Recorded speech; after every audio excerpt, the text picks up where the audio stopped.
Hello and welcome to episode 269 of the Thinking LSAT podcast. In State Line, Nevada, I'm Nathan Fox. With me in Vienna, Virginia is Ben Olson, and Austin, Texas, new member of the LSAT Demon team, Kalyn McDaniel. How's everybody doing? Doing good. Yeah, it's good. Kalyn's got some construction going on above her, and she's asked them to pipe it down while we do the show. So hopefully the construction folks will cooperate.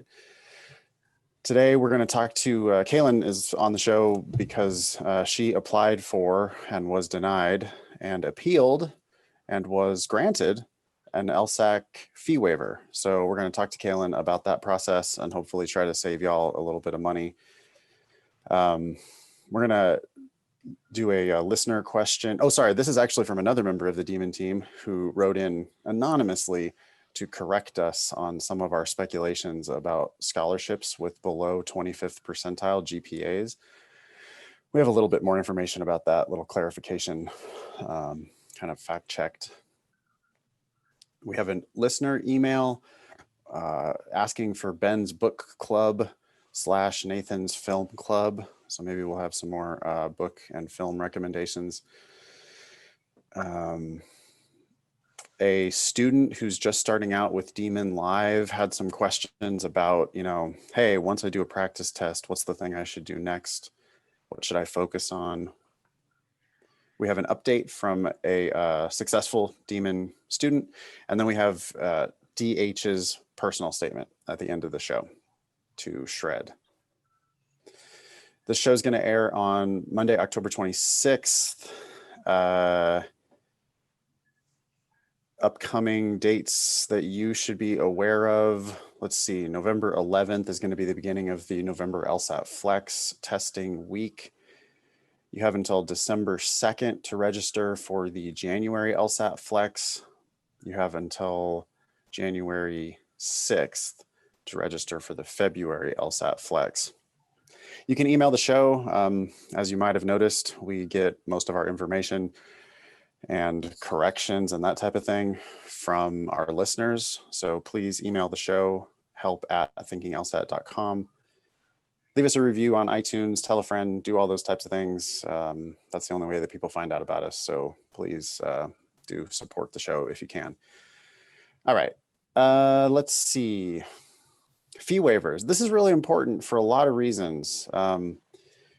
Fee waivers, the LSAC, Law School Admission Council, offers a fee waiver program. You can show financial need. They keep talking about how it has to be extreme hardship. But if you get it, you get, what do you get? 2 LSATs for free. You get the credential assembly service for free. You get a bunch of these reports for free. You get the score preview for free. And now on our end, you get LSAT Demon for free, or at least we charge you a nominal $30 fee. That's the fee that LSAC charges us. So we have to charge you so we don't lose money. But for $30, you can get 4 months worth of the LSAT Demon if you qualify for the LSAC fee waiver. So the LSAC fee waiver is worth a couple $1,000 pretty easily. Yeah. Kalyn, you are a brand new LSAT Demon tutor, and you just taught your first class yesterday morning. That was a reading comp basics class that you just taught. Yeah, welcome to the show. Thanks, guys. I'm really excited to be a part of the team. Honestly, when I heard you guys were hiring, I took the August LSAT, and of course I wanted that 170 range. But when I heard you guys were hiring, I was like, oh my gosh, that would be almost more fun for the next year than it would be to go to law school. So not almost more fun, trust me. That's quite a bit more fun than law school. Yeah. So of course I was excited for, my law school prospects, but I immediately emailed and joined the team. And so, yeah, it's been a slow start as I've been phasing out of my full-time job, but I'm really enjoying it. Amazing. Thanks for being here. We've already heard good things about your tutoring and your classes. So yeah, welcome. Happy to have you as part of the team. Hopefully you'll just stay with us and never go to law school. We'll see. Actually, just as we sat down here, I got my confirmation that my application was received and completed at Harvard, and I have a few other ones out there, and yeah, we'll see. But I'm nervous after the last show when you guys were talking about the competitiveness of this cycle. Oh my goodness. Well, you know, great candidates are always going to do fine. There's not going to, you know, yes, it is the most competitive law school admission cycle in recent memory / ever, according to Anne Levine. But, you know, you've got your 99th percentile LSAT score and good grades, I'm sure, and are a strong applicant in a million other ways. So there will be seats available, even though it's a really tough year. I have a feeling it's going to be a particularly tough year at Harvard, though, because of all the deferrals. I mean, the schools that do allow deferrals, which happens more at the top than it does down in the lower rankings, those schools got a ton of COVID deferrals, and all those people now are going to be going to law school this starting in 2021. So yeah, that's going to be a tough one. All right, so what's up? Tell us, walk us through the process. You applied for the fee waiver? So I applied for it, and I kind of went back and peeked through it because this was last year. I did it almost exactly a year ago. And so I submitted all my documents. It was basically there. It's really open-ended. It basically just says submit what you have to show things. You need to submit your bank statements, your taxes, but kind of like the person that was on the show you were talking about in the show last week, I sent in all of those things. I think I sent in my tuition because I was currently a student, and I did all of that stuff. And I mean, yeah, so it's just, first of all, it feels a little bit, you know, I'm like talking about personal money stuff, but I also really want to destigmatize those kinds of things, because it's like we all have our money situations. And so it's like I want to be like as open as possible with all of this. So basically, I was a student, and I've been independent because I was like technically emancipated when I was like in 18 or so. So I mean, it's fine. But so I've been independent, paying for my own school for my entire 4 years, working, but it was nice because I had my independent taxes and everything. But yeah, did that whole thing. And then I was reading all of these different forums at the time. I know you guys have referred to it before as like stasturbating and like reading everything on Reddit. I did all of those things that you're not supposed to do, you know, just got really in my own head about it. And kind of what I gathered from that as I was applying was there are lots of people that are applying that make $20,000 a year, just right above the poverty line or even right at the poverty line.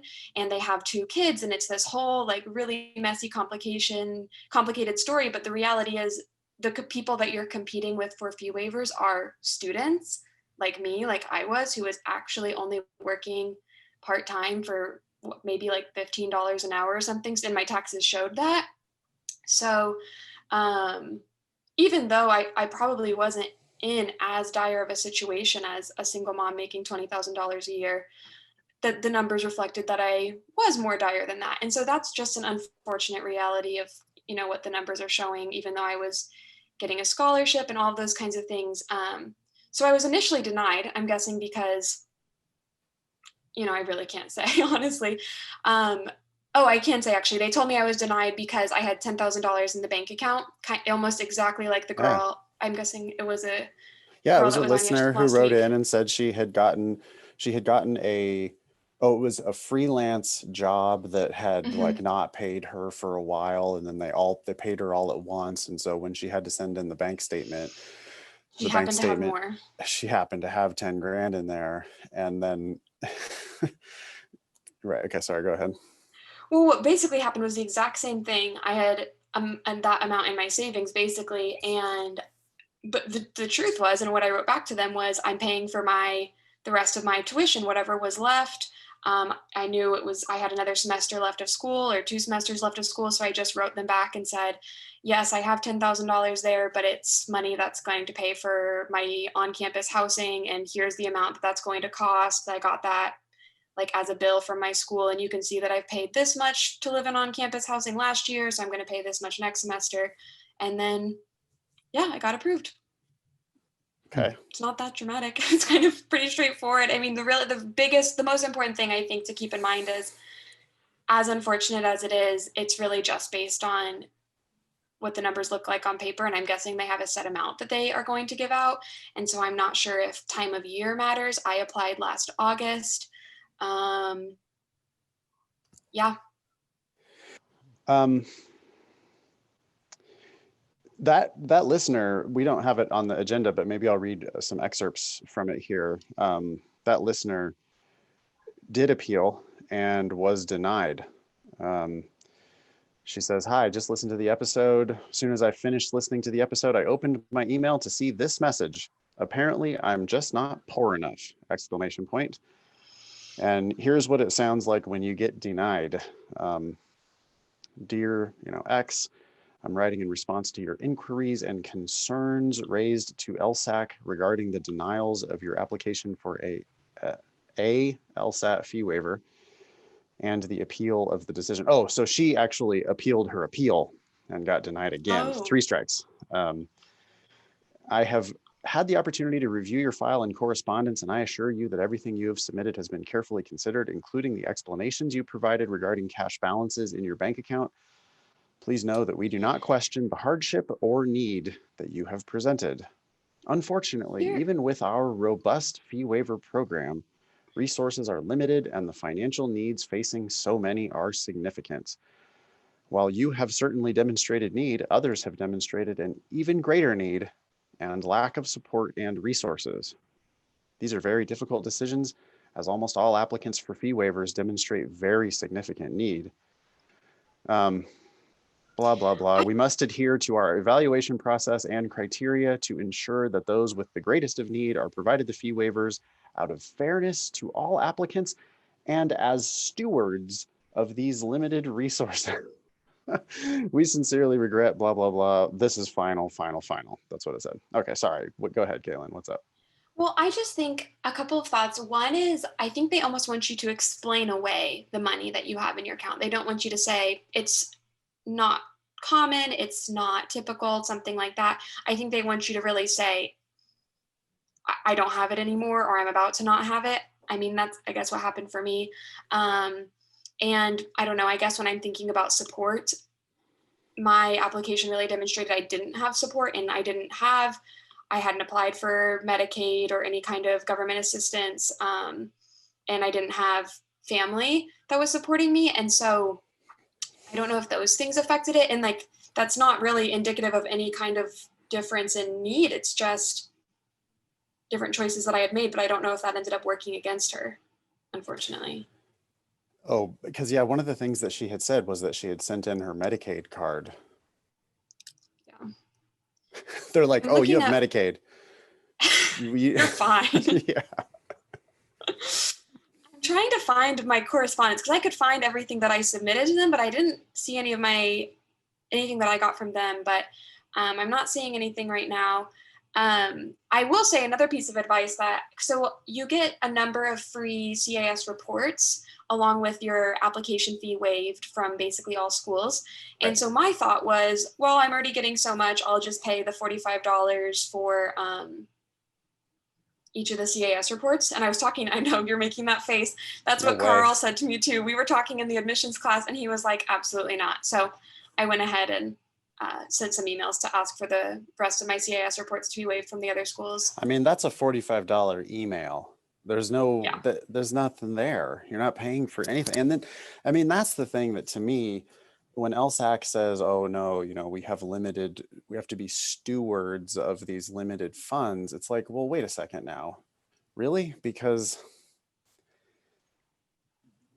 you made the criteria for where you cut off the fee waiver and not fee waiver.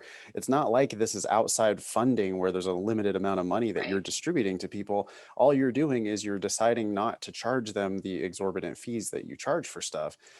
And I don't know. Well, you'd think, my thought is kind of like you were talking about, is LSAT going to get with the times, or are they going to stay with whatever 7% number that they've been typically giving out? My thoughts would be, why aren't they just channeling the money that they are saving by doing the LSAT Flex maybe into that? It seems like that would be an adjustment that would, be in COVID times where we have to do this LSAT Flex. We're saving money in the administration of it. So simultaneously, so many people are entering poverty and struggling more than they have before. Let's do more. I don't know. And you add the fact that they got a $5.3 million loan. Oh, the PPE, yeah. Yeah, is it PPE or Wait, whatever no. it was? What's PPP. PPE? Oh, PPE is like a mask. Yeah, your protective gear. Yeah. No, the PPP loan, which is strange. But anyways, yeah, I mean, presumably that's to protect payroll, but I have no idea why LSAC's payroll was in jeopardy by any means. They do have super broken systems, so they have to pay a lot of people to do customer service for all the stuff that's broken. But as long as your revenue keeps coming in, right? How is that any different than from before? And revenue continues to come in because they continue to offer the test. And so I'm perplexed by their supposed, need. They have need. And they're turning around telling people that there wasn't any decline in the in the LSAT prep business. I mean, there's an increase, right, in the number of people who are interested in law school and exactly the LSAT. So yeah, they didn't. Right. What was their claim to? Well, whatever. Who knows? Anyways, I mean, but you're absolutely right. $45 is an arbitrary fee. What's the actual cost of that? Well, there is some cost. They had to develop the program and maintain it. So, but what, realistically, $1? Like $1 for each of those? Like, I don't know if you spread out the cost over all the people, and yeah, I don't know. Okay. Well, I mean, boy, to sum up here, I don't know that we've gotten any closer to figuring out what it is that, that qualifies and what doesn't qualify. The only thing that we're sure of is that some people do qualify. I think a lot of people get denied immediately and then succeed on appeal. That would be a very, you might think it's mean or whatever, but it would be kind of a smart policy, right? Everybody who applies is immediately denied, but we have an appeals process. So if you're serious, that would make sense. Yeah. I think that's kind of what they used to do for accommodations. Yeah. Before they lost a lawsuit about that. Okay. So well, here's a prediction for you that someone's going to sue them. Their process is going to be blown up. Everybody's going to see it. And then they're going to be like, okay, now everybody can get a fee waiver. Well, I mean, they can't let everybody have a fee waiver. They do. Well, not everybody, but I mean, revenue, but compared to the past. Yeah.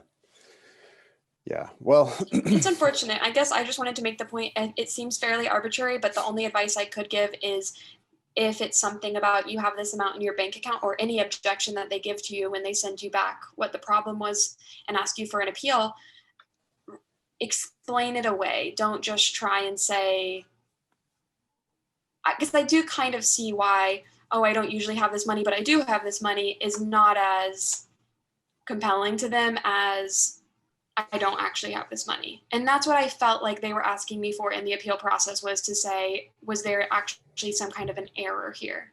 I'd be careful about what documents you send them in the first place. I mean, don't send them a bank account statement that shows 5 figures in it. Yeah. Also, let's not commit fraud, but for sure, yes. I'm not saying to commit fraud, but they are asking for certain documents, and you could think about what you're providing them when you provide them those documents. I mean, if you plan ahead, I think, probably what happens is people just apply for the fee waiver at the last minute and they're just scrambling to find documents, and then the documents turn out to not be in their favor.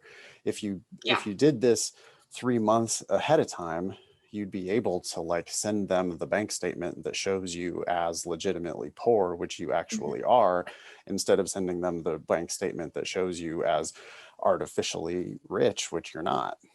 Exactly. Well, the other thing is, how many times are people sending information that they don't need to send? They think it's going to add to their case, but it's like, look, they asked for XYZ, give them XYZ. Don't say, oh, and by the way, see, my uncle was going to help me with this thing, but then didn't. It's like, what? No, just keep the information as minimal as possible. Exactly, because I can see that working against someone, where then LSAC is thinking, oh, you actually have someone that could support you, that might support you. This fell through, but I could see those things working against you for sure. Yeah. You don't know what you're saying. That's ultimately. Yeah, I was really turning hoping against to you. use this money to help my such and such whatever cousin who, and it's like, they're like, oh, well, no, you should use that money to help yourself and help us instead. We see this in personal statements all the time. People include facts that they think are helping them, but they're actually working for the exact opposite purpose.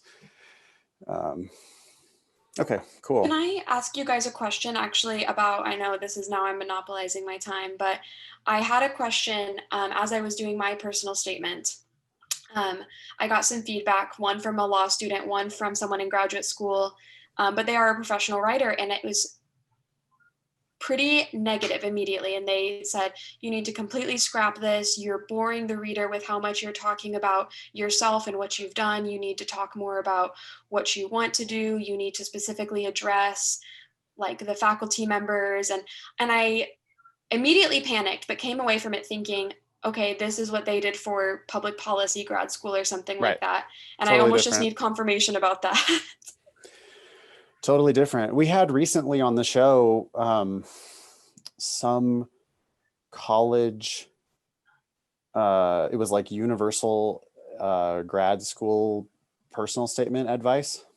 And it was clearly tailored toward more research oriented grad school programs. Mm-hmm. And yeah, for that type of shit, you need to talk about, hey, here's my academic areas of interest. Here's the professors that I want to work with. Here are the projects that I'm interested in working on. But lawyers are fungible. Law school candidates, law school applicants, and law schools, in fact, are fungible. And everybody knows that. And so when you're writing your law school personal statement, it needs to be about you and what you've done and who you are and what you're bringing to the table. And mentioning specific faculty and specific areas of research interest or whatever, maybe at Yale or something, but for 99% of law schools, Anne, we had Anne on the show just recently, and she was very clear that she's going to submit basically one personal statement to every law school. In some cases, she might tweak it if those schools are specifically asking for, why UVA or something like that. But those are exceptions, not the rule. Right. Yeah. Well, along those lines, 99% of lawyers aren't going to push the ball forward. They're just going to do their job and work within the law, not change it. Yeah. It's like... it's sad, and I don't want to break anybody's heart, but like the bulk of law school, it's like we're churning out new cogs for the machine. It's like it's mostly worker bees. It's very smart, very hardworking worker bees, not people who are gonna reinvent the wheel. It's mostly people who are gonna get in there and grind out these, purchase and sale agreements or whatever it is. Okay. We clear about all that? Yeah, thanks. I just hope that is a little bit helpful for maybe someone to be cautious about who you're asking and what advice you're taking, and let's listen to the experts. And well, yeah, if it's not specifically law school admissions advice, and even when it is specifically law school admissions advice, there's a lot of that's bad out there. But universal grad school applications advice just simply does not apply to law school. Law school is a different beast. Perfect. Well, thanks, guys. Kalyn, thanks so much for coming on the show. Kalyn McDaniel is an LSAT Demon tutor and teacher and soon to be law school student, although hopefully not too soon, so we can keep her around for a little while.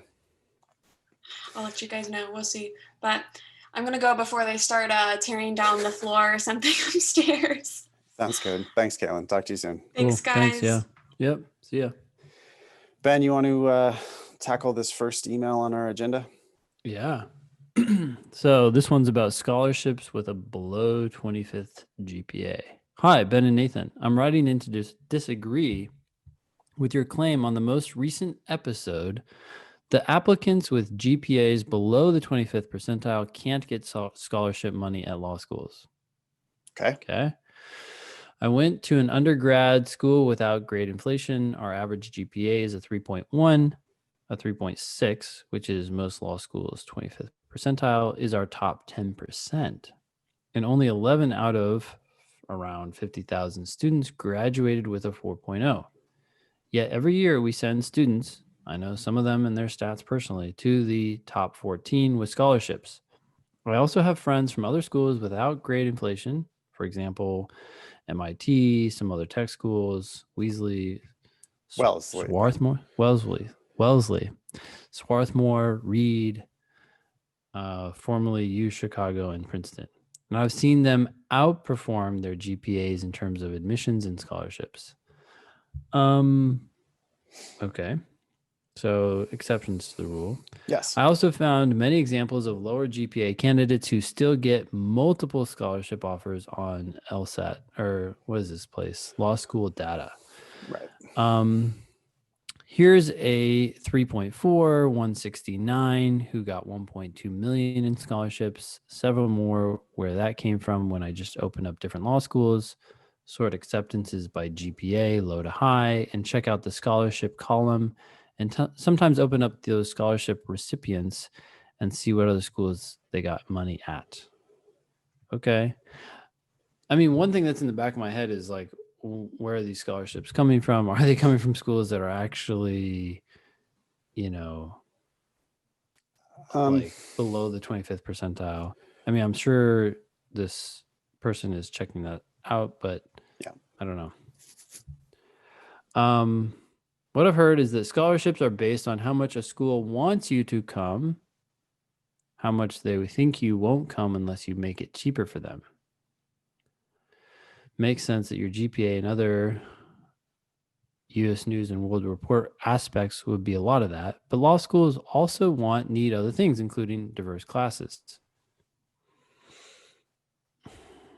I've heard some schools implicitly or explicitly save a lot of their scholarship money to recruit underrepresented minorities. So my second counterpoint is that being underrepresented seems to positively impact scholarship offers and help to counteract a subpar GPA. I definitely agree with that last point. I agree with all of this, but I have some thoughts. This, by the way, comes from one of our team members who wanted to be anonymous on the show. And I really appreciate the feedback. We are very open to being corrected here at Thinking LSAT. We do some wild speculations from time to time, and not all of those wild speculations are correct. 3 points here. She's got 3 paragraphs. First thing is, as far as schools like Wellesley, Swarthmore, Reed, etc., yes, law schools know that those schools do not have ridiculously inflated grades. And when we look at the data on the 509 reports, we see the 25th percentile, 50th percentile, and 75th percentile for each school. I'm thinking that the people who get the scholarships with low GPAs because they went to Wellesley, Swarthmore, Reed, etc., yeah, those are people whose GPA is in the 25th percentile for that school. And there is some room for that because those people are exceptional. I just, I don't want people I think our advice is normally targeted toward people who went to, San Francisco State. Not to insult San Francisco State, but it's easy to get good grades at San Francisco State. And if you got bad grades at San Francisco State, you're not going to get a law school scholarship with your 3.0 from San Francisco State the same way you're going to get a law school scholarship with your 3.0 from MIT. Her point is well taken here, that yes, if you did go to one of these exceptional schools that have exceptionally low average GPAs, then law schools are going to be more willing to make exceptions for you, especially if you have a high LSAT score. We should think about this. I mean, maybe there is some way to incorporate this into the scholarship estimator. by the way, that's lsatdemon.com/scholarships. If you want to play around with some numbers. You wait, and look hold at up what though. some scholarship One estimates thought might about look like. this. Yes. So the numbers that we get on the 509 reports, the 25th percentile, Yes. the 50th and 75th, right? They are for the class as a whole. And that class, if it's a higher ranked school, then presumably it's going to have more of these exceptional schools. And so those numbers are naturally going to come down or whatnot to accommodate for that. So I'm not saying they're going to come all the way down, because you're going to have a bunch of schools in there that aren't exceptional or don't have great inflation or whatever. But like those numbers that we're getting are their class. Yeah, So, it still does. Right. No, if you have your, you were like the valedictorian of MIT and you had a 3.2, that still does lower the 25th percentile LSAT score, or sorry, GPA for whatever school admits you. And I think that school, if it's a highly ranked school, is going to have more of you, more people like you. Yes, but there are still so few of you in the population that well, I guess what I'm saying is they can make exceptions for up to 25% of their school. Right? Mm-hmm. It's the person who's exactly at the 25th percentile who sets their 25th percentile GPA. Sure. If they're going to make an exception for you, you could have a 2.1 and they could make an exception for you. Yeah. Right? Because it's not going to actually change the 25th percentile. Not to say that they actually would do that, because they want you to have as good of grades as you could possibly have gotten at your school. And if they know that 3.2 is like an outrageously good GPA for your school, then you might be the one that they want to make an exception for. I guess what I'm saying is they're just not going to make exceptions for people who don't go to these kinds of schools. And I think that people who go to these kinds of schools are in the dramatic minority. Sure. Right. Because I mean, there's plenty of great schools that do inflate grades. Okay. Second point about the law school data thing. The only thing I want to say about that is that that's self-reported data, and we have to take a big old grain of salt when we look at that stuff. So it sounds like she's clicking around from school to school to school going, well, look at this person who had a 3.4 and got $1.2 million in scholarships, or look at this school, because she's looking at the law schools and saying, sorting the acceptances and checking out the scholarship columns and seeing that some of the people had low GPAs and still got scholarships. Well, I think two things at once here. One, it could be that these are exceptional applicants and there are going to be exceptions made for exceptional folks. Two, it's all self-reported data. So as far as we know, half of that could be bullshit anyway. Well, wait, what I don't understand is, even if it's legit, the 3.4 could be above the 25th percentile. I realize she's saying that most law schools 25th percentile is 3.6, but is that even true? Right. We speak broadly on the show, Ben. We're talking to a broad audience. On average, people are average. And so lots of times we make statements or claims on the show that are aimed at the typical applicant. If we say you're not going to get a scholarship with a 3.1, what we mean is you're normally not going to get a scholarship with a 3.1. But yes, there are exceptions for exceptional candidates from exceptional schools. The last point, as far as underrepresented minorities, we know for sure that's a thing. We haven't yet figured out how to account for that in the scholarship estimator, because we don't know. It's hard to put numbers on how much of a thing it is. But yes, we absolutely know that law schools do have different admission standards for underrepresented, I don't know why I can't say that word today, minorities. And that's true even in the scholarship realm, because they genuinely do want to have diverse classes. And it's real hard for them to get diverse classes if they only use LSAT and GPA. And so, yeah, URMs tend to kind of filter up because there's so few of them. I mean, by definition, they are underrepresented in law school. So there are few of them available, and law schools want to be diverse. And so, yes, they will be more generous with admissions, and they will also be more generous with scholarships to try to admit you. I have asked our team to investigate putting a check mark on our scholarship estimator where you can check the box for URM and then have it tweak the numbers. But at best, we're going to be guessing how much that tweak is actually worth. We do have sort of I feel like we have an upper bound. Remember that video from like one of the very first that was like episodes? Episode 4. Yeah. Uh-huh. Yeah. I feel like the number he said was you're not going to go beyond 5 points. 5 like, LSAT points. LSAT points. I didn't talk about GPA, and I don't remember, or maybe he did, but I don't remember. But I just remember that number sticking in my head. Like he was saying that some URMs are applying to schools that are maybe 10 points outside of their range, and they're going, "Oh, it's okay. I'm a URM." He's like, "Look, the school isn't going to go that far." Right. Well, as far as the scholarship estimator is concerned, I want to be clear that it is an estimator. It looks like a calculator, and maybe sometimes we slip up and refer to it as a calculator, but it's an estimator. And in order to be good scientists, Ben,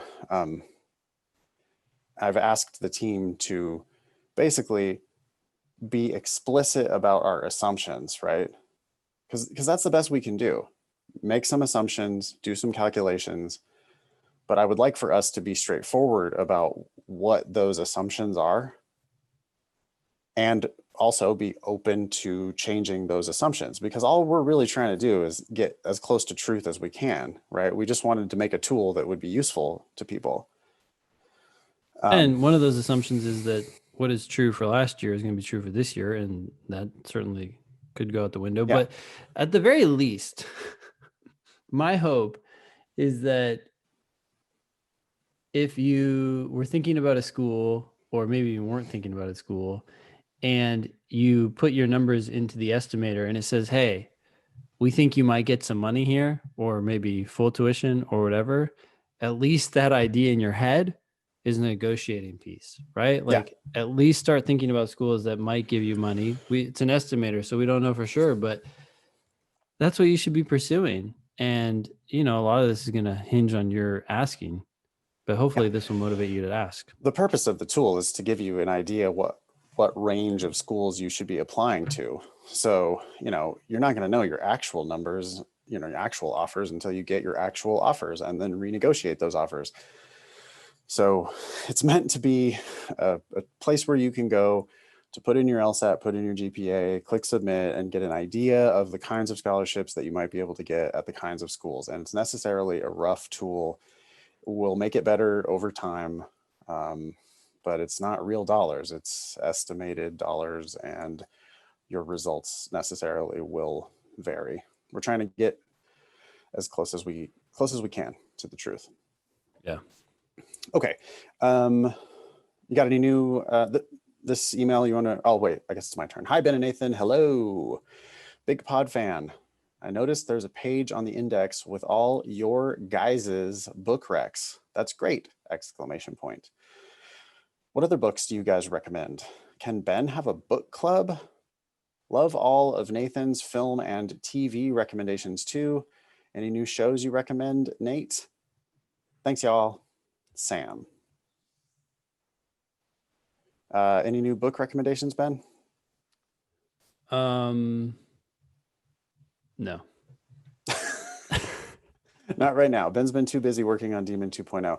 Yeah, that's all I do. I mean, yeah, that's it. I don't have any good recommendations right now.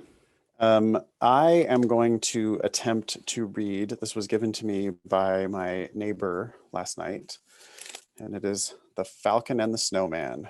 Are you familiar with this book? What the heck? Nope. The Falcon and the Snowman. It is a true espionage story. Okay. Set in Southern California, which I spent a lot of time down there. So I am interested in reading about LA. They made a movie out of this a while back, but I've heard it's really great and an easy read. So I'm going to be reading The Falcon and the Snowman. I can recommend it based on my neighbor's recommendation. Cool. People around here have loved it. As far as TV shows, I haven't been watching anything new. I've been watching the Dodgers in their playoff run. So that's all I've been up to lately. But we will continue to sorry, Sam. Continue to give our recs when they pop up. Nothing at the moment. Okay.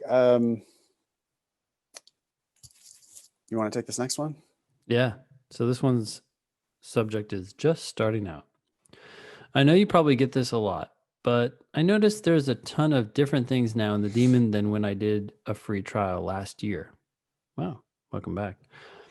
I just signed up for Demon Live after looking at your website and socials, and I'm super excited. I've never studied before. I know it's important to do a diagnostic, but what do you do after that? Or what do I do after that? What section do you recommend I focus on first? How do I make sure I keep my skills up, especially since I'm planning on taking the LSAT next year?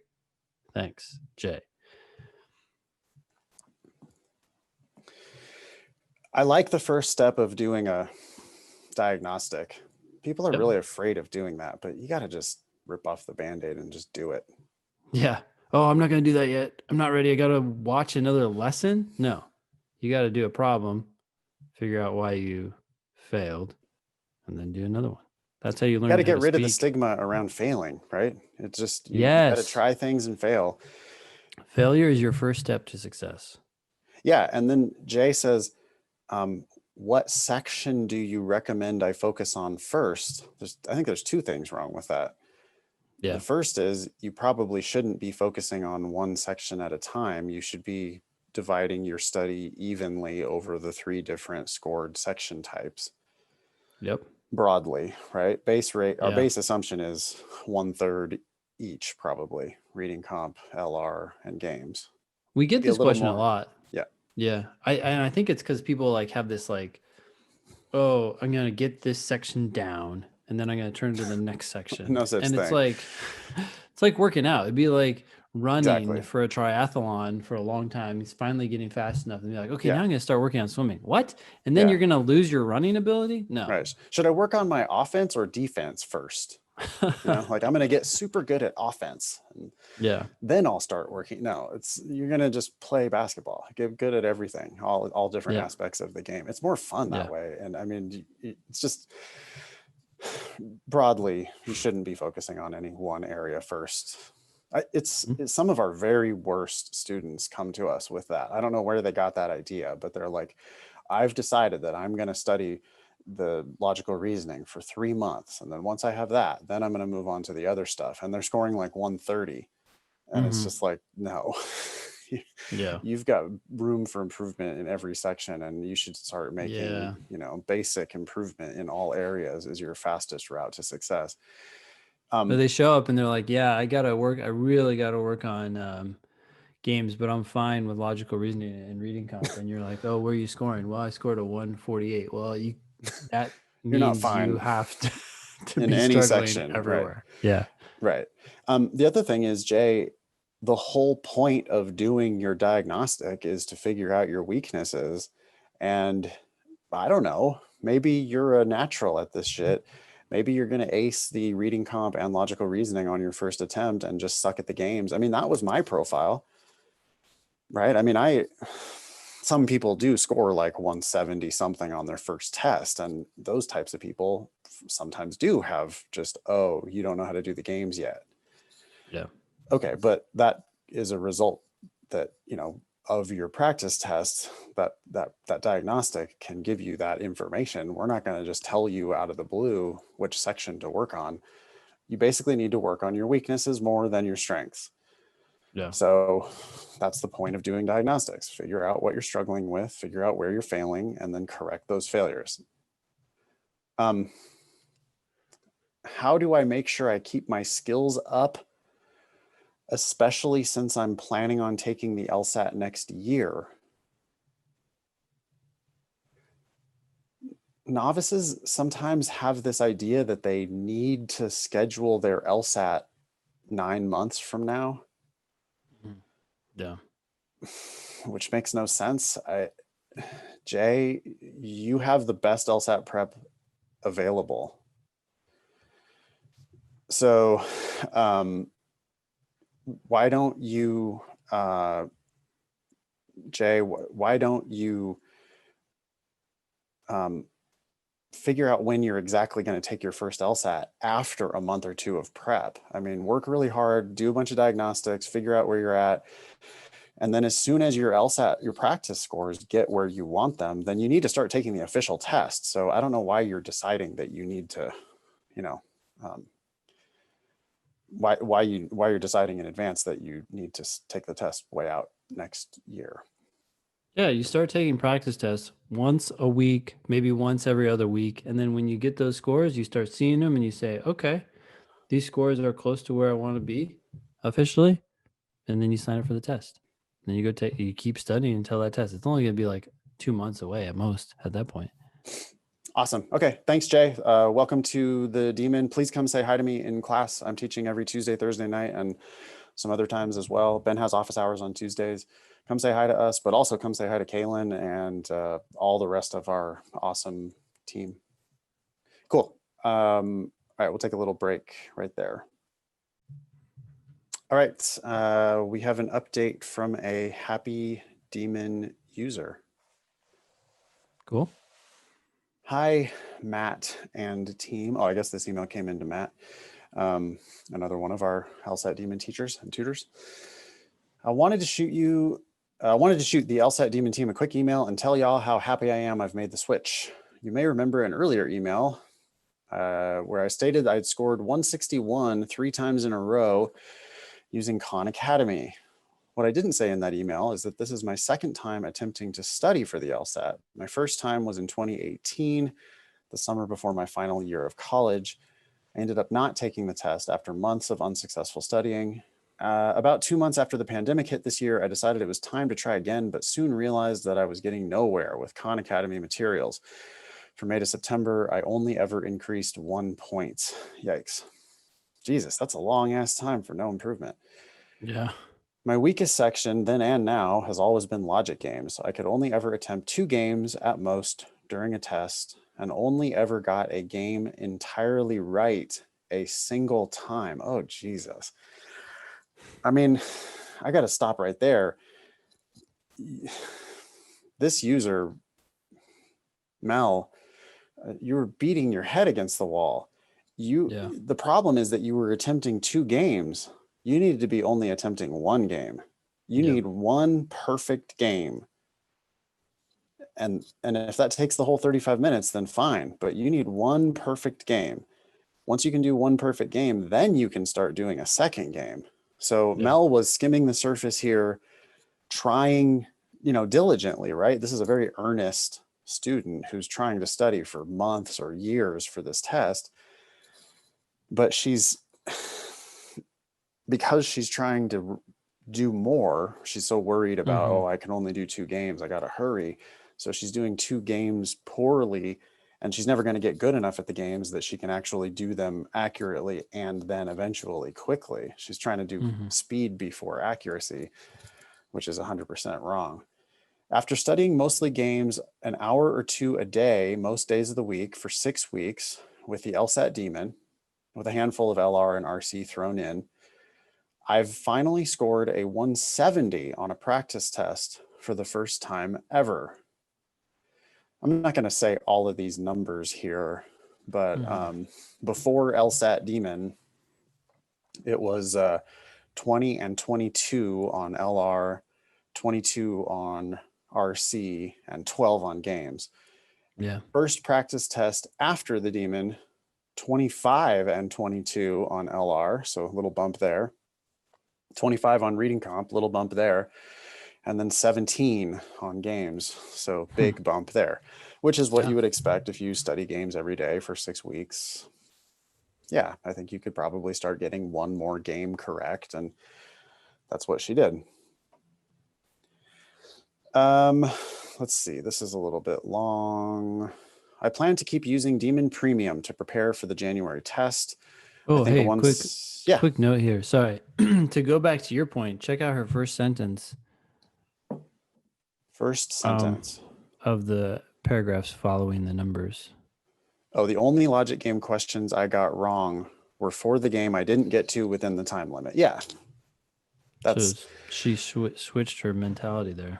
That's great. I get students all the time, you know, who are like, they want to pat themselves on the back and they're like, hey, so look, I mean, I only missed one on that game and I only missed one on that game and I'm doing good, right? And I'm like, no, that's not good. That's really pretty shitty. Like if it was a rule substitution question that you skipped, then fine. But if you just missed a random question in the middle of a game, 4 out of 5 ain't good, or 5 out of 6 ain't good. It's an indication that you're skimming the surface, being too frantic, not going deep enough, not really doing the work. If you're doing the work, and probably getting lucky on some of those other game questions, like people who talk about, oh, it's probably D because I think T is probably going to be second. I'm like, we don't talk about probability. No. Right. Games. Yeah. Oh, I think this could work. No, it's not. It could work. It's which one is the fucking answer. One of them is 100% answers the question, and 4 of them 100% don't. And you have to get all the way to that solution where you're like, oh yeah, no, you put a gun to my head. I'm sure this is the answer. I know that that's the answer.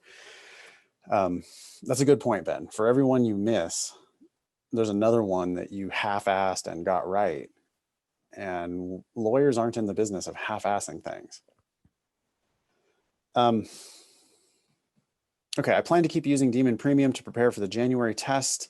I think a 173 or even a 175 is within reach, especially if I could get to the point where I complete the logic games section with the same level of accuracy.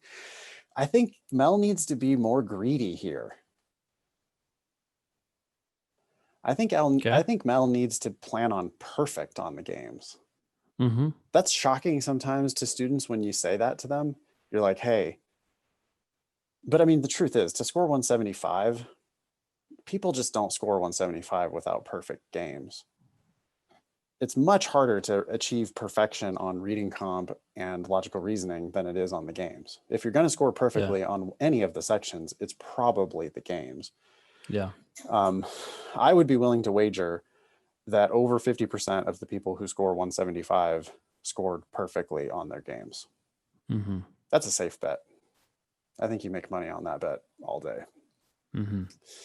So if you're really, Mel, if you're trying to get into the 99th percentile on your LSAT, you need to be in the 99th percentile on games. I mean, I think I bet the 90th percentile on games is perfect. Really? Yeah. Like it's kind of like math on the GMAT and stuff. There's a lot of people who get perfect. So then perfect brings down the percentile. Well, it's the section on which you can most frequently know you were correct.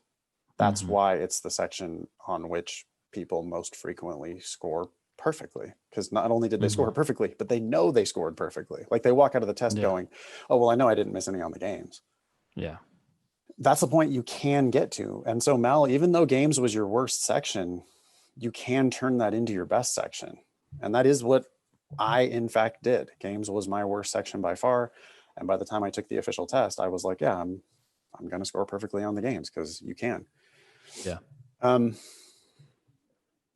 I've been working toward this score in some way since 2018, but I never saw the level of improvement I've seen in the last 6 weeks. That feels good, Mel. Thank you for telling us. This sort of milestone is exactly what I needed at this time, and it's particularly meaningful under such weird life circumstances as COVID-19. I attribute my improvement to 1, the steadiness and stability provided to me by my full-time job. That's a really interesting point. And 2, well, I think it removes the background stress, right? Background noise. Yeah. Fear. And 2, the LSAT Demon. Well, but it also, Ben, it also gives lie to this idea of I'm going to take time off of work. I'm going to like quit my job to study for the LSAT. Sure. We see plenty of students who are very successful, who have full-time job or full-time school or other obstacles. We don't want you to study 4 hours a day for the LSAT. We want you to give us your best 1 hour, or your best 90 minutes. Yeah. And sometimes having a full-time job makes you structure your life in such a way that you're like, oh, well, I know I have an hour before work, or I know I have an hour at lunch, or I know I have an hour after work. And then if you just kind of build it into your routine, then you can chip away at it slow and steady. And I think it also can help people avoid burnout and avoid stressing about it too much. Like you don't stress out about your hour workout. It's just like that's part of your routine, and you have 23 other hours of the day, but then you have your hour workout. And when you build it in as a routine, then it becomes less of a drama. I think it can be harder to work out or harder to study if you have the entire day open ahead of you. I sometimes spend 3 hours figuring out where I'm going to go to lunch or whatever, if I have too much time on my hands. And so it's an interesting point that Mel's making there. We have lots of people who succeed with full-time obligations. I'm very grateful for the whole team at LSAT Demon, especially Ben's explanation videos. Please let him know that he is a wonderful teacher, and I enjoy feeling like I am in class with him. Wow, thanks. That's great. Again, thank you for all you guys do to provide effective and affordable study materials. Best wishes and have a happy holiday season. Best, Mel. P.S. I would also love to hear Ben and Nathan's thoughts on how to keep up the study success. My planned test date is in January. Any advice for Mel on that point? It sounds like you're going down the right path. My only concern is like people doing too much and then burning out, but it sounds like Mel has the right amount of study time and everything. So sounds like her job is going to protect her from that potentially. Yeah. My advice would be to keep hammering on the games. Games is still your lowest section, and games can be perfect. You can get to 173 or 175, Mel, just by improving your games. You have very little room to improve your LR, very little room to improve your RC.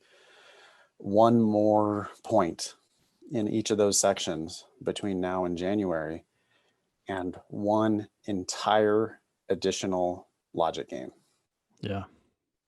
And I think she can do it. I think if she masters one game a day between now and the test, 2 sections a week between now and the test.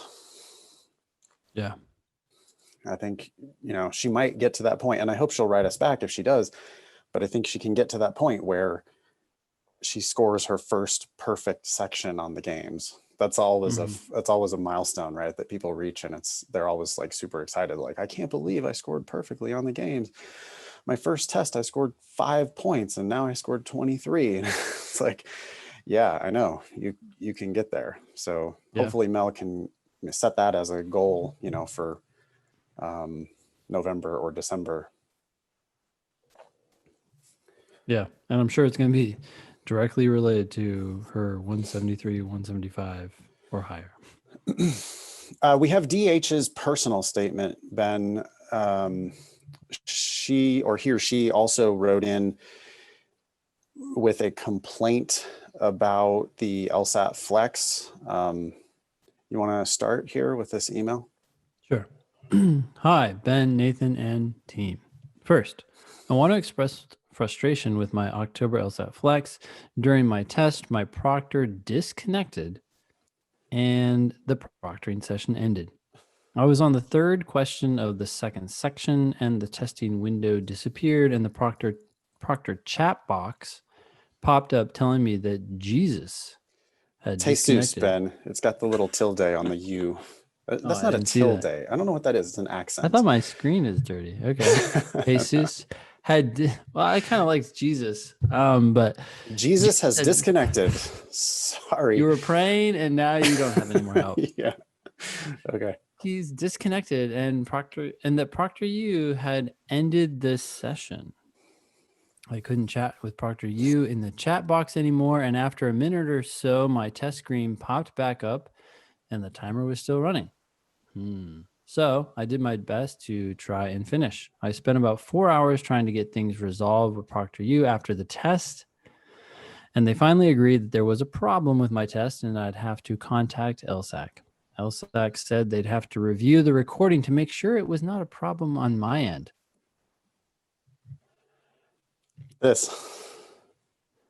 Which begs the question, if you have to review the recording anyways, why do we even need live proctors? Which we've talked about on the show. I believe that was a listener suggestion who said, hey, why don't they just, in college, we use Proctor U, and what they do is they record our test sessions, and then if there's any weird shit, they can review it later. And then that removes this whole drama with the connection to the live proctors. Yeah. LSAC eventually let me retest on Friday. But when I went to do the retest, LSAC never sent Proctor U the allowable materials list. So that took about an hour to get sorted out. It's the same allowable materials list for all of these tens of thousands of people who are taking the flex. Why is that an issue? Yeah, it's weird. My retest proctor interrupted me twice during my retest. Once, justifiably, because my face was not completely in the frame for a few moments when I was doing a logic game. I don't even know if that's justifiable. It's kind of silly. The second time, I have no idea why he asked if I could hear him. Anyways, it was a much better experience than the first time. Hear him? Can you hear me? Yeah, just so Jesus just pops in like, can you hear me? And you have to be like, yes, Jesus, I can hear you. Can I continue my test now? Can I help you? Yeah. Okay. All right, so DH continues. Secondly, I am sending in my personal statement for slaughter. I asked my husband if I should send it in, and he responded with, do you enjoy crying? Some of the best advice I've ever received has been cry, regain composure, try again. I've never heard that advice before. I'd appreciate any feedback. Feel free to use my name or redact any names that you need to for the podcast. So we don't need to redact them, but apparently it's already been redacted, so you're good. Hail to the demon. Okay. As opposed to praise the demon. We'll take it. You want to read this? Yeah, thanks, DH. I think that's a really good attitude you have to, whatever. There's going to be some moments of suffering in life, and expect that those are going to happen, and regain composure and try again. That's great. So that really is the environment that we want to foster in our classes in the LSAT Demon, and for sure with the show. Right? Nobody's perfect. We're going to make mistakes. I make mistakes. Ben makes mistakes.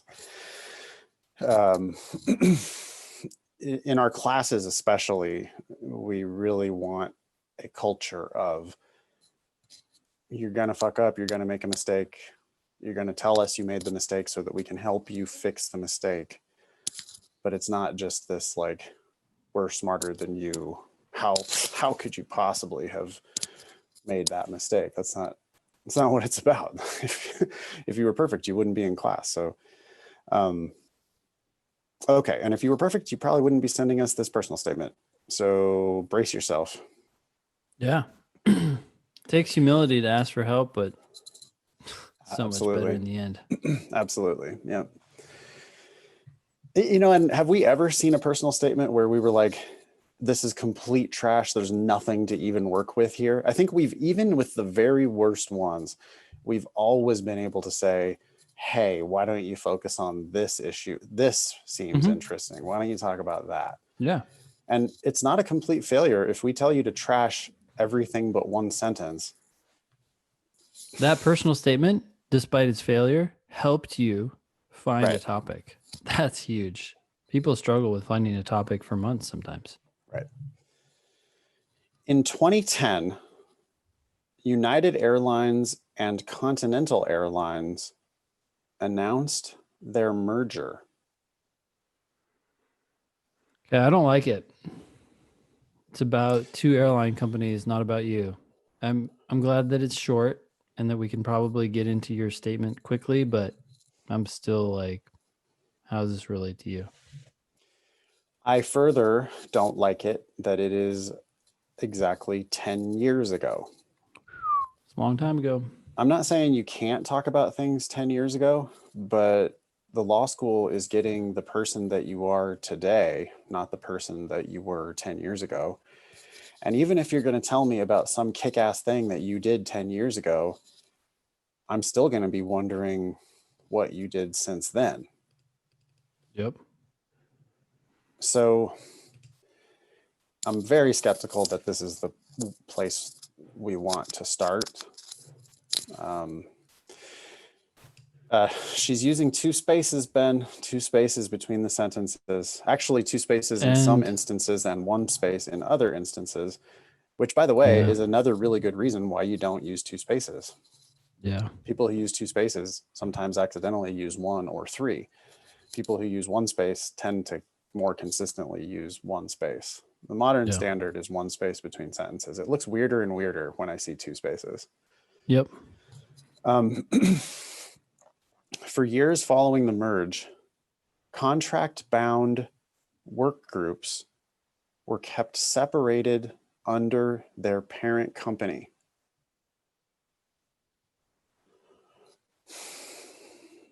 Still about other people, the companies, the work groups. What about you? In 2016, I joined United as a flight attendant, working under a Continental contract on only Continental aircraft.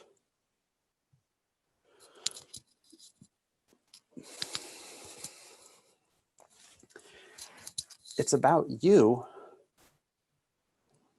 but it's like the boringest possible detail. Yeah. Who gives a shit? No, Continental doesn't exist anymore, first of all. And the historical development of how United and Continental merged is so much less interesting than, you know, I've never read a personal statement from a flight attendant before, but I would love to read a personal statement from a flight attendant. Mm-hmm. Flight attendants, that's a surprisingly big job. You know, a lot of people think that flight attendant is like sky waitress, but flight attendant, those people are critical components of a very big industry. They have like security clearances. They are responsible for on-time departures, like the efficiency with which they manage the onboarding and offboarding process affects the on-time rating of the airlines. They are customer service agents. Like they are, I mean, that's the people you actually see, right? You don't really talk to the pilots. You're Don't they also have to enforce like all the rules and the FDA? Yeah, and there are security FAA regulations. They're security officers that have to make really smart decisions. You remember when we had that personal statement from the cop recently, the like hospital cop, and that sort of like discretion that they have to employ. Like, this person is becoming a problem. We are 40,000 feet in the air. Yeah. What am do we I do? going to have to, are we going to have to land this plane so that we can get this person kicked off, so that we can get them arrested, so that we, delaying 150 other people? Or am I going to find a way to diffuse this problem? That's all so interesting. And I have for a flight attendant, I would love to hear about any of those stories. Yeah. The merger of your two airlines doesn't. Anyway, in 2018, the two groups of flight attendants ratified a joint agreement. Again, really not about you. You had a vote probably. Okay. But you didn't do that. And we began flying together under radically different work rules. It was throughout the negotiation and subsequent implementation process that I realized the importance of my union, the Association of Flight Attendants, AFA. I hate this theme, Ben. Yeah. I hate it. The fact that you're in a union and unions have big disputes doesn't mean that you have any special, you had no role in the contract negotiation. You don't even have any special insights. I mean, yeah, you were in a union and you went through this merger, but there's a million people who not all of these other flight attendants are now going to naturally go to law school. So I just don't buy this. We see this a lot. Pretty common mistake, I think. Notice how she's talking about her mindset. I realized the importance of my union. In that one sentence, you're saying you previously didn't realize the importance of your union, so you're naive. But you're also just talking about oh, now you recognize the importance of your union? Who gives a shit? What? So what? That's not a compelling reason for me to admit you to my law school. You could have imagine. Yeah. It's like, what if someone wrote in their personal statement, I came to realize the importance of checks and balances. It's like, right. Okay. You were you're part of this society. You're part of this group. Yeah. This lofty rhetoric about the law. I realized that contracts were really, it's like, shut up. You don't, until you've gone to law school, you actually don't know anything that you think you know anyway. And you're missing such an opportunity here, because I would love to hear about you kicking ass as a flight attendant. Yeah. My contract determined not only how much money I would make, but also when I could sleep, when and where I could eat, when I could schedule doctor appointments. I tried to make the best of a worse situation.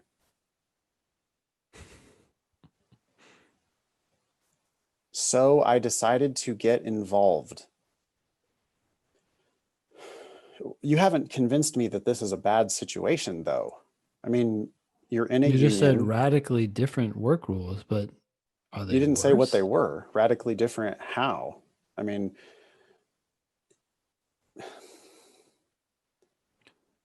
worse. Tried to make the best of a worse situation. It's a very awkward phrase anyway, so it just needs to be cut. But this, another big mistake, and she is running just parallel to this mistake, is I was involved in a litigation, and therefore I decided to become a lawyer. Yep. I haven't seen one of those that I thought was any good at all. Yeah. It's just awful. It's always complaining, whining, oversharing, and pretending to be a lawyer when you're not. So I think we can cut pretty much everything up to this point. If she wants to talk about her actual involvement, if that actual involvement is interesting, then maybe, but probably not. The AFA reserve. Even if it ends up being interesting, this is a classic buildup, right? Then I was hired, I was promoted. Let's just talk about what you did when you were involved. Well, she started in 2010 when United and Continental announced their merger. But I mean, boy, the Wright brothers in 18 whatever, like she could have gone back even further if she had wanted to. Like if she's actually involved in a labor negotiation, she could just start with the part where she's involved in the labor negotiation. Exactly. We know that airplanes exist, and we know that airlines exist, and we know that flight attendants have unions, and we know that unions have labor disputes. And so this is one of those where write 3 pages and then cut out the first paragraph or 2 or 3 until you get to the actual beginning of your story. One other thing here. We've talked about revoking semicolon privileges for the past, 100 episodes? Yes. Why do people still use them? I tried to make the best of a worse situation, semicolon, so, comma, I decided to get involved. She should have it should just say, I decided to get involved. Yep. All that other bullshit needs to go, including especially the semicolon. Yeah, semicolon privileges revoked once again. We're not saying it to the individual writing into the show. We're saying it to everyone. You're not allowed to use them. You're not allowed to use them. I revoke myself frequently. I still do overuse semicolons, but I write it and I look at it and I go, really, dude? Do you really need that? Could that have just been a period? Or could half of this just be deleted anyway? Gone. Yep. Yeah. Okay. The AFA Reserve Committee chairperson in the Washington, D.C. Council trained me as a reserve committee volunteer. Okay, that's what someone else did. What did you do? Yeah. You received training. Right. And it's as a reserve committee volunteer. I mean, that kind of makes me think, oh, you didn't really do anything though, right? Like you're like on call if necessary. You're on reserve to volunteer. And what did you do? You got some training. I think this whole first paragraph can go. I don't see any reason to keep any of it. Okay. Second paragraph. With the new contract implementation, I hate sentences that start with with. Yeah, it's that with. With this good weather. Yeah. With impending doom. I think we have a rebuttable presumption here. Yep. That your sentences should never start with. Yep. It's on you to prove to me why you need to start that sentence with. And until you can give me a good reason why you need to, the default is going to be just don't do that. Well, if you force yourself to use a different word like after or because, it also forces you to change the rest of that phrase, right? Like after, well, here actually you could do it. I think after or because would both be better because they say something. With doesn't say shit. Like concurrent? Well, right. It's with means like correlation. Yeah. But was it causation or was it before or after? Or was it like, could you say something more interesting than with? Yeah. Okay. With the new contract implementation, I was converted to reserve status, space, sad little dash, space, on call 24 hours per day, comma, 18 days per month, space, sad little dash, space. People need to learn the M dash, Ben. The keyboard shortcut on a Mac is Control Command Dash. No. I think it's Option Control Dash. Yeah, when I'm typing, I do it naturally. Sorry, I had exactly the wrong keys. It's Shift Option Dash on a Mac, and it creates that nice big M dash. And when you use the M dash like that, you don't put spaces around it. And that's what you meant to do here. And everybody needs to start doing that in their writing. I love an M dash. Don't say that. I know. Sorry. We're going to get like M-dashed statements. Yeah. They are. I love them too. They have a good purpose, especially in sentences that are longer than normal, but maybe rightfully so for whatever reason, and it allows you to organize the information. But Never ever parentheses, by the way, but em dashes do have a place. But you can't use the sad little dash, and you don't use spaces. yeah. Okay. Anyway, what does this sentence say? With the new contract implementation, I was converted to reserve status on call 24 hours per day, 18 days per month to work flights when United needs me. That's what on call is. Yeah, I mean, I'm a little bit tainted here because I have a lot of pilot buddies, and when they're on reserve, I know that they almost never get called. And I don't know, I do think that the reader skeptically, naturally, sounds like you were, Ben. You're like, oh yeah, well, you're on call, but you're on call. Did she need to say 24 hours per day? By the way, 18 days per month means that she has 12 or 13 days per month where she's definitely not on call, which would be completely off. How many days a week do people in law firms work? How many days per week do 7 lawyers work? It's not uncommon to work 7 days. I think I've told you on the show before, right? Like my first year working as a legal writing consultant, having decided not to go to a law firm, and then having my friend call me? No, text me? I can't remember. On Christmas Day, and was like, oh, I can't do XYZ. I'm at the office. And I was like, that sucks. See ya. I'm opening presents. I am going to give an opinion right now, which might break DH's heart. But I mean it as a positive thing.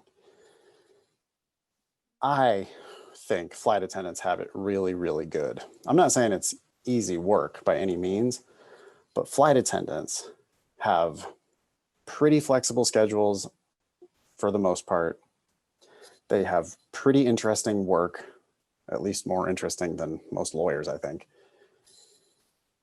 They are paid pretty damn well. They have amazing benefits, including the just unreal travel benefits that they have. And I want DH to seriously consider whether she should actually be pursuing law school. Like, if she thinks being on call 24 hours a day, 18 days a month is, taxing enough that it merits mentioning in her law school personal statement, I think she has no idea what the life of a lawyer is like. Yeah. Wild speculation, and DH could have all sorts of good reasons, and I'm not trying to crush your dreams. I'm just telling you, I think you have it pretty damn good, and I am skeptical that you're going to end up with something better via law school. This might be a grass is always greener type of a situation. Anyway, she's on call, on reserve. As a union volunteer, I am on call outside of my normal reserve days to answer questions and concerns from fellow flight attendants. I read and monitor the assignment preferencing reports and crew scheduling assignments to reserves. I also file grievances, communicate with scheduling managers, and explain contract legalities. Be careful. The two people who have been to law school here, me and Ben, we don't feel like we are capable of explaining contract legalities to anyone. I have been to law school. I got A's, I think, in contracts. I don't know shit. So it is grating when someone who has not been to law school talks about explaining the legalities of anything. I mean, you could explain what you think, whatever. You did some training and you you can tell people what the union says your rights are. That's fine. But you got to stay away from this I'm already a lawyer kind of talk. Yeah. It's too common. I'm not talking about you in particular, DH. It's just that it's so common that I guarantee it's grating for someone who reads thousands of these. Okay. I like, I think you agree, Ben.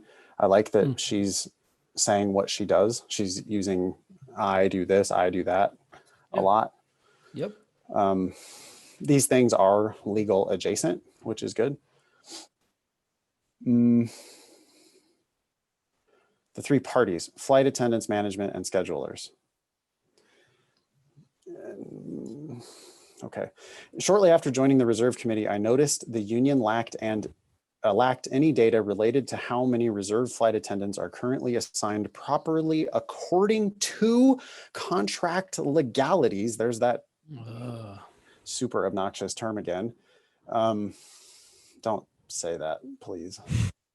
This data could be vital, not only in resolving in the moment contract violations, but also in future contract improvements. There's a weird tense shift or tense problem there, because I'm assuming that she is going to solve this problem. She's like talking in the past as if there's a problem that's well, she's talking about it as if it's still a problem, right? The data could be vital. No, you should have said this data would or maybe could have been or something like that. But or you could have just said we needed this data in order to do this, so therefore I did this. My biggest issue here is that she needs to get to the I did this part. Yep. Also, this whole like in the moment contract violations, in future contract improvements, I feel like she's trying really hard to drop legal terms to associate herself with the law. Yeah, and it's funny too, because I think if she would have told me about stuff that she probably considers like low level stuff, but her resolving disputes with problem passengers in the air, or her getting the passengers on board as quickly as possible while also smiling and joking and laughing and making everybody happy and comfortable. Those types of things. Checks, they have a pre-flight checklist, right? Or whatever else they have to do at the same time. All that shit is, I think flight attendants are badasses. That's one thing I learned a lot from my days flying back and forth between LA and San Francisco in the before COVID times when I used to do that. I had super great respect for flight attendants. I think that they're awesome. And I think she could be telling me this whole thing of her volunteering with her union and then trying to drop in legal terms and stuff is so much less impressive than the actual work she did as a flight attendant to me. I created a data collection project comprised of two parts. The first was a database of calls received, which identifies, there's a verb tense problem again. The first was, and then she goes to identifies. So it goes past tense and then present tense. Identifies trends in the scheduling process. I include this information in monthly meetings with company representatives and dispute resolutions. What? You're meeting with company representatives and also meeting with dispute resolutions? Who? Doesn't make sense. No. The second was a data collection project of reserve assignments / releases to use in monthly meetings and long-term contract negotiations. What is she doing, Ben? I don't know. But again, it's like too much buildup too. Like I created a data collection project. What? Like you're trying to make it a big thing. I collected data. What kind of data did you collect? I tracked which calls we received for scheduling and when, or something. I don't know.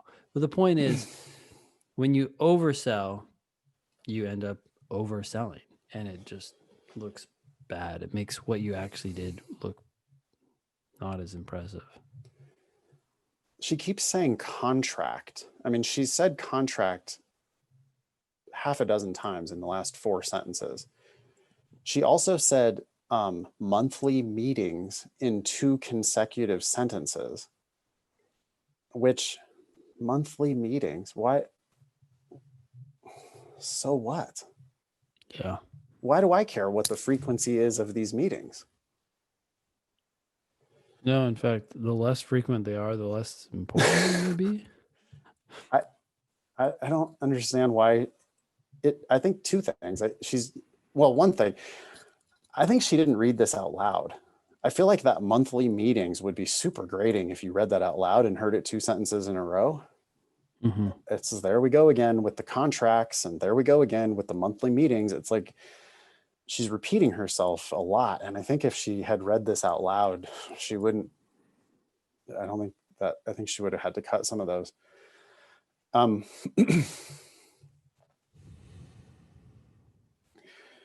Okay, originally I manually recorded this second part in a spreadsheet. I found myself taking hours every evening to log scheduling data at 4 p.m. and then 7 p.m. for each one of 10 domestic bases. You know, like you talking about your own inefficiency,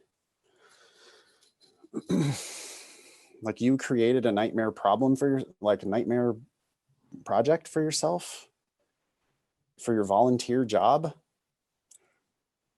On the one hand, I mean, I get it. Like you're showing, hey, I worked my ass off on this. But on the other hand, it's like, really? Hours every evening? I mean, do we even believe that that's true? Literally hours every evening is what it says. It's not, yeah, it's not the hours that you put in that's impressive. It's the work you did. So just say we don't need to know this. Just say you logged the scheduling data. I don't need to know that you did it at 4 and then at 7. Raises the question too, like why those 2 times? I don't know. You could have just said it was too much data collection for one volunteer to handle. And then her next sentence is, so I took the data collection idea to the Internal Reserve Training in Chicago, where it was met, and by the way, I don't care where it was met with enthusiasm and has since been adopted by other bases. Wait, that doesn't make any sense. I thought you were going to say, I took it to these badasses and they made it into a automated process. Yeah. Instead, it sounds like your horrible, inefficient process has now been adopted by other bases. But I think what you mean to say is now you're not doing it for all of the bases. They are doing it individually for themselves. I think that's what she means, but that's not. Well, this could be totally reframed, right? Like not focus on any of this, the time, the difficulty. Just say, I started logging this data, realized its importance, and invited other bases to do so as well. Together, what did you do with this information? Like right, what are the results shows leadership. Of this? Yeah. But check it out. She doesn't even, she just says another with. Yeah, with my program spreading across the country, you should say as my program spread across the country, I sought to find effective ways to train the new volunteers. I sought to find effective ways. Why don't you just talk about what you did? I found. Yeah, I found effective ways. I took it upon myself to create training videos for new volunteers to help. I took it upon myself. This is more like overselling. Like I decided to take the leadership role. No, just say I created training videos. Whoa. Okay, I appointed myself chairman of a search committee to find a new way to train the new volunteers. As chairman of the committee, I appointed myself to create training video. Plain spoken is okay here. I created training videos for new volunteers to help with the data collection. Awesome. It's a little vague, but anyway, you created It's training still videos. you doing something, Yeah. which is good. Yeah, and solving a problem. All the help from my colleagues significantly lightened my workload. Don't need that. Yeah, we get it. Just- We can infer that that's what's going to happen here as you decided to train other people to do this shit. That's great. That's a very managerial thing, by the way. You know? Well, also, this just shines light back on the fact that it was inefficient in the first place. Just say I started logging this data to realizing its value. I asked others to start doing it, and they did. And then I helped them. And this is how I helped them. created a process and I got other people to volunteer to do the process. That's awesome. Good. That's big time. That's manager shit. Yeah. All this, like, she keeps going back to harping on how high her workload was. That doesn't impress anybody. You know, that we see this a lot. It's very common in law firm culture where people love to talk about their 14-hour days and stuff. That doesn't impress anybody. Like, No, it's like, why couldn't you get it done faster? right. Yeah. Why didn't you delegate? Why didn't you have some self-respect and draw a border around, you know, why didn't you block off time for your family or whatever? Yep. It's just it's not the executive function, which is what she's trying to get to here, but she keeps making it look small time by talking about how many hours she was working. After reworking my data collection methods further, I'm hearing too much data now, like too much with the data collection. Anyway, I found computer programs that make the process much more streamlined. Too vague. Overselling, by the way, with I found computer programs. It's like, oh, what did you learned how to import data into Excel? You know? Also, much more streamlined. Just say, I streamlined the data collection process by using programs. Yeah, the program. I mean, what program? I don't believe you. It's too much. It's like you get to the point now where I'm real skeptical. I'm just like, oh, really? Multiple computer programs? But now it's program singular. So which one is it? The program automatically imports in the data. You don't need to say imports in the data. It just imports the data to be stored in the central spreadsheets. I think she needs to cut all this. It actually makes, this is having the exact opposite of the intended effect. Because if you're storing data in spreadsheets, savvy people are going to be like, why aren't you doing this in Access? Or why aren't you doing this in SQL? Why aren't you doing this? Why is this in a database? Yeah. Right. Why is this not a database? Why are you doing this in Microsoft Excel? Are you in Google Sheets? Right. By computer programs, do you mean Safari and Google Drive? Okay. So I set my sights on a new project. Oh, victory. It's automatically importing. It's stored in the central spreadsheets. She's declaring victory. She's looking for a new project. I think she needed to get to this new project a paragraph and a half ago. I started to contribute to the monthly reserve reports, which are sent to the Master Executive Council. Who? What? Why do I care that they're monthly? I don't know who the Master Executive Council is. It sounds like overly grand. Master. Is there an executive council? The first part of the data collection project information is included in the reports, but I also have the responsibility of recording the monthly schedule bids and award data. Boy, that monthly. Monthly appears 4 times in this statement.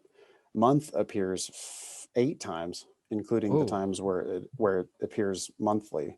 So she's got 4 month and 4 monthly. I think if you read it out loud, you would catch stuff like that. It's okay.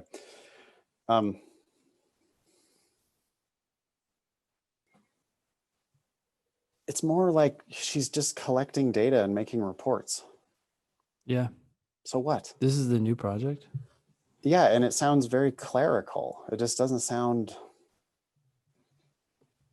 it's not impressive. You know, we had one time, I think, Ben, where we told somebody on the show that if you created a new data management system for your law firm, that could be a good thing to talk about.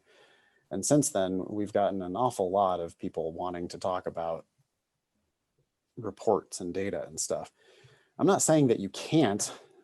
I'm just saying, well, what else you got? As man, a flight attendant should have. Also, all of this is volunteer. Why are you telling me so much about your volunteer stuff? Yeah. What about your actual job?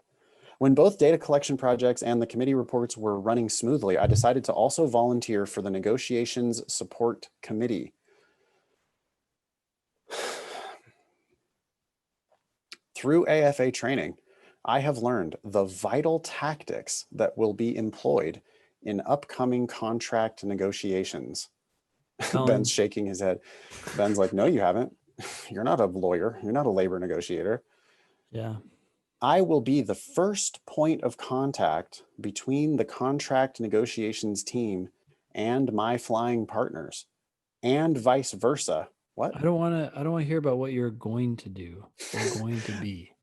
The and vice versa there is super grating. A point of contact is a point of contact in both directions. You don't need to tell me that it's from them to them and from them to them. We get it. It's a point of contact. I'll take your message to them, but I'm not going back there with any messages from you. You understand me? The data that my AFA colleagues and I have compiled will be used by our negotiation team and could improve the structure of our scheduling system in the future contract. I don't want to hear about what it could do. The involvement with my labor union has been my biggest inspiration to pursue law school. Backfires. Uh-oh. That's your biggest inspiration? This is all you know? I'm worried you don't know what you're getting involved in. Total whiff. The theme, total whiff. Start over. Absolutely tell me about your life as a flight attendant, but I don't care about any of this stuff. I think you got to start over, DH. I think you could write an awesome personal statement about the challenges you face and how you overcome those challenges in the aircraft on the day-to-day.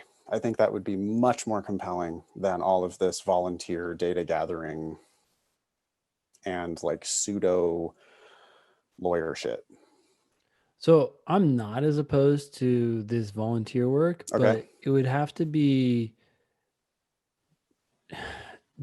dramatically reworked and focused on what she's actually doing, and stop overselling, stop talking about the monthly meetings, stop talking about the data so much.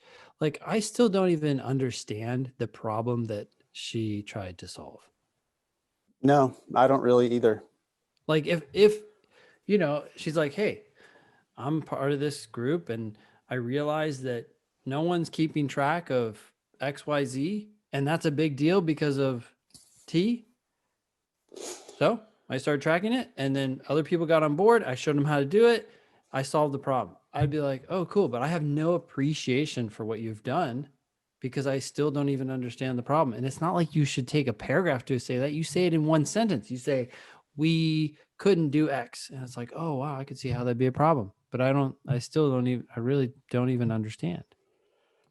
I would like to offer to DH that if she would like to start over and rewrite this personal statement, I personally want to hear about her actual job. Ben maybe wants to hear a much better version of this volunteer stuff. But I would love to hear another story. I'm not saying no to another story. I'm just saying it could work. I just don't know what's here. It's hard to tell what the substance is. DH, I think you have the potential to write an amazing personal statement. You could teach me about the life of a flight attendant, and you could show yourself. You could show so many awesome aspects of your candidacy, by showing me as you doing badass things, solving problems in the aircraft. And if you want to start over and rewrite the personal statement, I will personally put it on the show agenda and we will do this whole thing again. Once you get over your crying, get back up, dust yourself off, try again, rewrite it on that other different topic. And I would love to do it again on the show. But I'm over the volunteer stuff. I'm not saying you can't do it. I just am not very interested in it, but I am totally interested in the flight attendant theme. Focusing on you actually solving problems, like the things that you have to do to ensure the successful operation of your aircraft. I would love to hear those stories. We got to wrap it up there. We're on Facebook, Instagram, YouTube, all the social medias at Thinking LSAT and at LSAT Demon. We are at Thinking LSAT on Twitter. I'm at nfox on Twitter. If you want to reach out to me, that's a good place to do it. Please leave us a review on iTunes. Email the show, help@thinkinglsat.com. That was episode 269 of the Thinking LSAT podcast. Thanks all y'all for listening. Nice knowing you. Don't pay for law school.